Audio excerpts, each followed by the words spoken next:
आज मैंने ये गर्मा गर्म लेग पीस खाया और उसके साथ ये लाजवाब जायका वाली कड़ी। अगर आप लोगों को भी ये खाना है तो मेरा व्लॉग एंड तक देखना पड़ेगा। तो दोस्तों आज मैं अपनी शक्ल से तंग आ गया होता हूँ, तो मैं सोचता हूँ क्यों ना ये चेंज करवाने चलते हैं नई के पास। तो मैं बगैर कुछ सोचे समझे उठता हूँ और निकल पड़ता हूँ सैलून के पास। वहां पर जाता हूँ, वो भाई मेरे बाल बनाता है और मुझे फेशियल करता है। वो भाई मुझे कहता है कि मैं इस शक्ल को चेंज तो नहीं कर सकता, लेकिन इसे थोड़ी सी बेहतर कर सकता हूँ। तो मैं अपनी शक्ल बेहतर करवाता हूँ और निकल पड़ता हूँ जल्दी से घर की तरफ, क्योंकि मुझे बाल काट रहे होते हैं। तो मैं जल्दी से घर पहुंचता हूँ और वहां पर नहा लेता हूँ, अपनी शक्ल सूरत सही कर लेता हूँ। थोड़ी देर बाद मेरा किचन से गुजर होता है और मैं देखता हूँ कि वहां पर कोई उधर मुंह करके कुछ खा रहा है। मैं वहां पर जैसे ही छापा मारता हूँ, मोहम्मद भाई किचन में ठहरे चोरी चोरी नूडल खा रहे होते हैं। मैं मोहम्मद भाई से नूडल खींचने की कोशिश करता हूँ, लेकिन वो मुझे कहता है कि दूर हो जा, खाने की कोई मजाक नहीं है। ये बात मेरे दिल के ऊपर लग जाती है और मैं हो जाता हूँ गुस्सा। उसके बाद मैंने अपने दोस्त को कॉल मारी, जो कि इस दुनिया का वाहिद इकलौता वेला बंदा है जिसको जिस वक्त बुलाया है उस वक्त पहुंच जाता है। ये इसका वेलापन है या मोहब्बत, ये चीज मुझे समझ नहीं आ रही थी। तो हम लोग मोटरसाइकिल पर बैठते हैं और निकल पड़ते हैं रेस्टोरेंट की तरफ। आज हम लोग देसी फूड की तलाश के अंदर पहुंच जाते हैं इकबाल रेस्टोरेंट एंड बारबेक्यू वाले के पास, जो कि काफी पुरानी रेस्टोरेंट है। इसकी लोकेशन है W ब्लॉक बानी वाला चौक DG खान। हम लोग अपनी मोटरसाइकिल पार्क करते हैं और पहुंच जाते हैं इसकी लॉबी के अंदर। इसकी लॉबी तो बिल्कुल खाली खाली पड़ी होती है। हम लोग बैठते हैं और वो भाई आके हमें मेन्यू देता है। इसका मेन्यू इतना भरा हुआ था, मैं आप लोगों को क्या बताऊं। इसके पास देसी फूड तो था, लेकिन इसने अब अपना फास्ट फूड पॉइंट भी खोल लिया है। हम देसी फूड खाने आए थे तो हम देसी फूड ऑर्डर कर लेते हैं। भाई एक चिकन वाइट कढ़ाई कर दे सिंगल में। अच्छा सिंगल।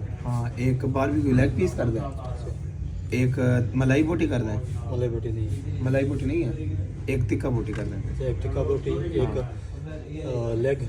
हाँ एक लेग और पाव कढ़ाई। हाँ हम लोग अपना खाना ऑर्डर कर लेते हैं और बैठ जाते हैं भूख वाला मुंह बनाकर। 30-35 मिनट इंतजार करने के बाद वो भाई हमें रायता आकर देता है, साथ में थोड़ा सा सलाद। हम अभी रायता खा रहे होते हैं और वो भाई आकर हमें ऊपर से व्हाइट कढ़ाई दे देता है। उस व्हाइट कढ़ाई की खुशबू इतना होती है कि वो मेरी जान निकाल रही होती है। मेरे से वेट बिल्कुल नहीं होता और मैं रोटी तोड़कर पहला बाइट बनाता हूँ कढ़ाई का। जब मैं वो बाइट बनाकर उसका पहला निवाला लेता हूँ, और यकीन करे इतना टेस्टी व्हाइट कढ़ाई मैंने आज तक नहीं खाई। इस कढ़ाई में किसी नई किस्म का तेल शामिल था, जैसे कि सरसों का तेल या जैतून का तेल, जिसका टेस्ट बहुत ही आला क्वालिटी का लग रहा था। मैं कढ़ाई से मूव ऑन नहीं कर पा रहा था, लेकिन जैसे तैसे करके मैंने वहां से मूव ऑन करके चिकन लेग पीस उठा लिया। मैं लेग पीस का पहला बाइट लेता हूँ और यकीन करें उसके ऊपर जो मसाला लगा होता है और वो जितना नरम होता है, मैं आप लोगों को क्या ही बताऊं, मजा आ गया। लेग पीस खाने के बाद मेरे मुंह से एक ही बात निकली, मुबश्शिर बहुत मजा ही आ गया। उसके बाद मैं पहुंचता हूँ नेक्स्ट आइटम पर, टिक्का बोटी पर, जिसको मैं खाता हूँ और मुझे टिक्का बोटी और लेग पीस के अंदर कुछ ज्यादा फर्क नहीं दिखता।